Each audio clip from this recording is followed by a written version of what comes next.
Jones. Time for the Bible read. Going to do March 9th, starting in Numbers 11:24 through 13:33.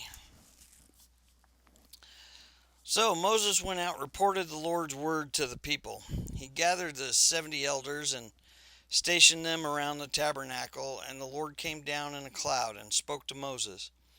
Then he gave the 70 elders the same spirit that was upon Moses. When the spirit rested upon them, they prophesied. But this never happened again. Two men, Eldad and Medad, had stayed behind in camp. They were listed among the elders, but they had not gone out on to the tabernacle. Yet the Spirit rested upon them as well, so they prophesied there in the camp. A young man ran and reported to Moses, Eldad and Medad are prophesying in the camp. Joshua, son of Nun, who had been Moses' assistant since his youth, protested, Moses, my master, make them stop. But Moses replied, Are you jealous for my sake? I wish that all the Lord's people were prophets and that the Lord would put his spirit upon them all. Then Moses returned to the camp with the elders of Israel. Now the Lord sent a wind that brought quail from the sea and let them fall all around the camp for miles in every direction. There were quail flying about 3 feet above the ground, so the people went out and caught quail all that day and throughout the night, all the day, next day too. No one gathered less than 50 bushels.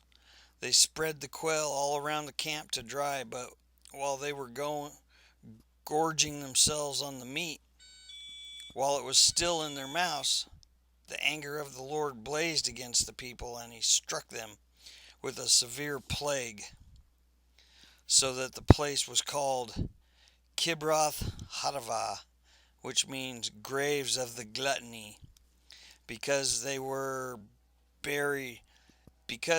they buried the people who had craved meat from the Egypt. From Kibroth Hattaavah, the Israelites traveled to Hazeroth, where they stayed for some time. While they were at Hazeroth, Miriam and Aaron criticized Moses because he had married a Cushite woman. They said, Has the Lord spoken only through Moses? Hasn't he spoken through us too? But the Lord heard them. Now Moses was very humble, more humble than any other person on earth. So immediately the Lord called to Moses, Aaron, and Miriam and said, Go out to the tabernacle, all 3 of you.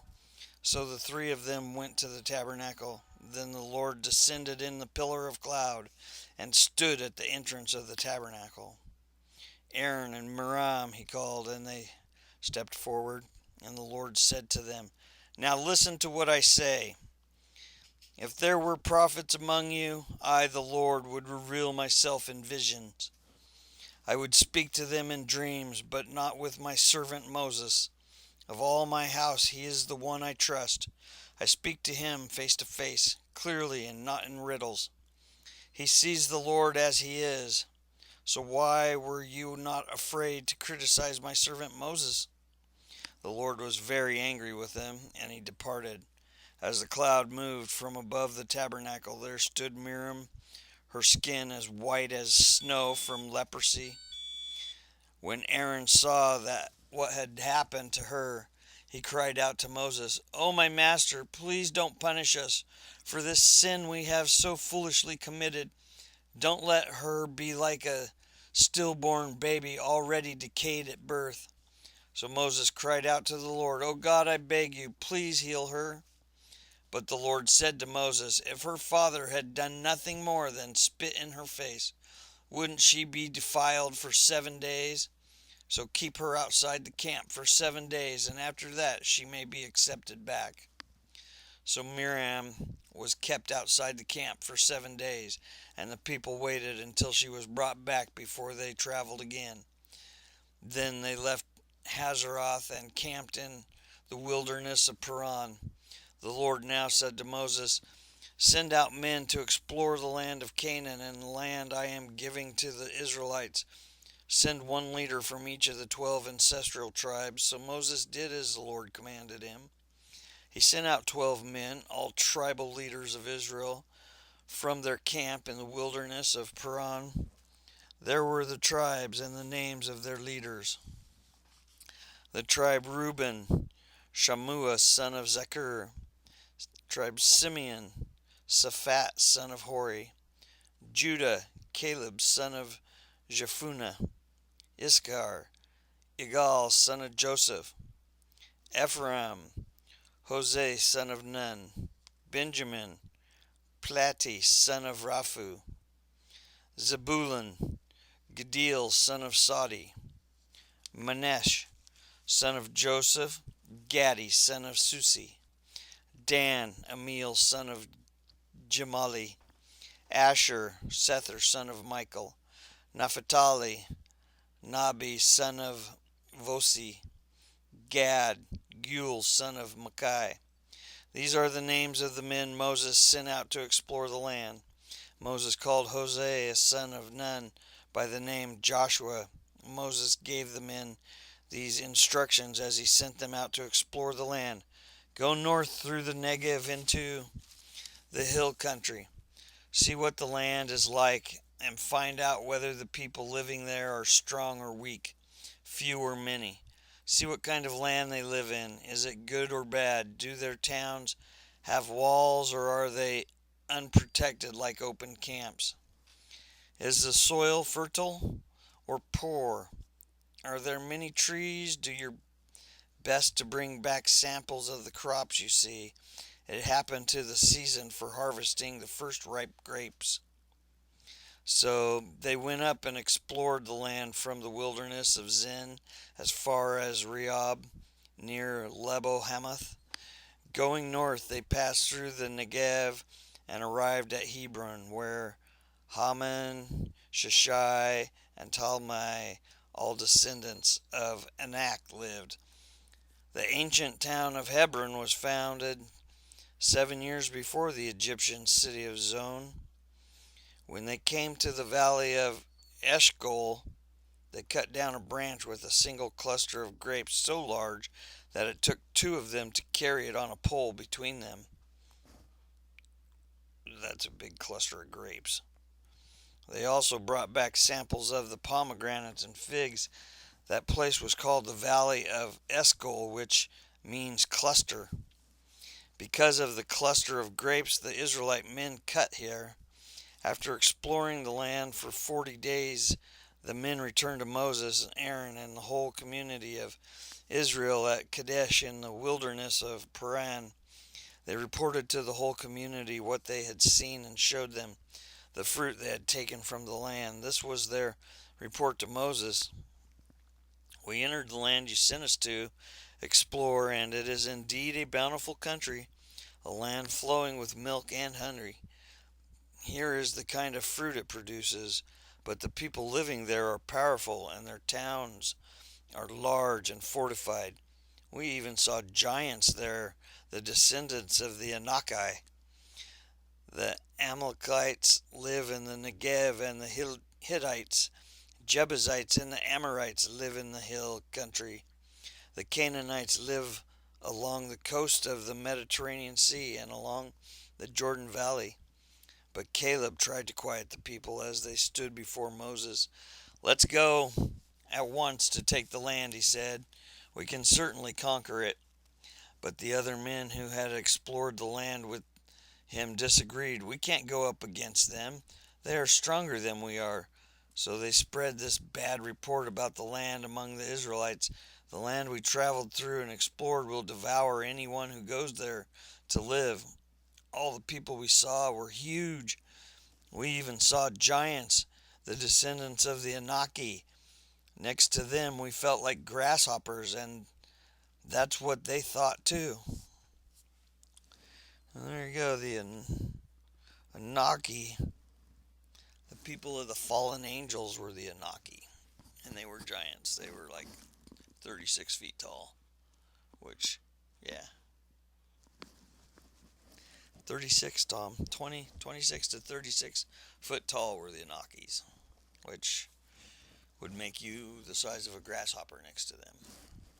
Um, Next read is in Mark 14 through 22 and 52. As they were eating, Jesus took some of the bread and blessed it, and then he broke it in pieces and gave it to the disciples, saying, "Take it, for this is my body." And he took up a cup of wine and gave thanks to God for it. He gave it to them, and they all drank from it.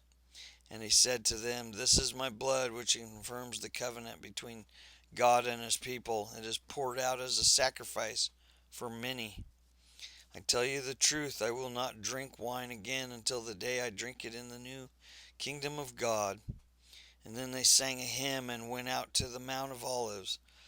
On the way, Jesus told them, "All of you will desert me, for the scriptures say, God will strike the shepherd and the sheep will be scattered. But after I am raised from the dead, I will go ahead of you to Galilee and meet you there." Peter said to him, "Even if everyone else deserts you, I will never." And Jesus replied, "I tell you the truth, Peter. This very night, before the rooster crows twice, you will deny 3 times that you even know me." "No," Peter declared emphatically. "Even if I have to die with you, I will never deny you." And all the others vowed the same. They went to the olive grove called Gethsemane. And Jesus said, "Sit here while I go and pray." He took Peter, James, and John with him, and he became deeply troubled and distressed. He told them, "My soul is crushed with grief to the point of death. Stay here and keep watch with me." He went on a little farther and he fell to the ground. He prayed that if it were possible, the awful hour awaiting him might pass him by. "Abba, Father," he cried out, "everything is possible for you. Please take this cup of suffering away from me, yet I want your will to be done, not mine."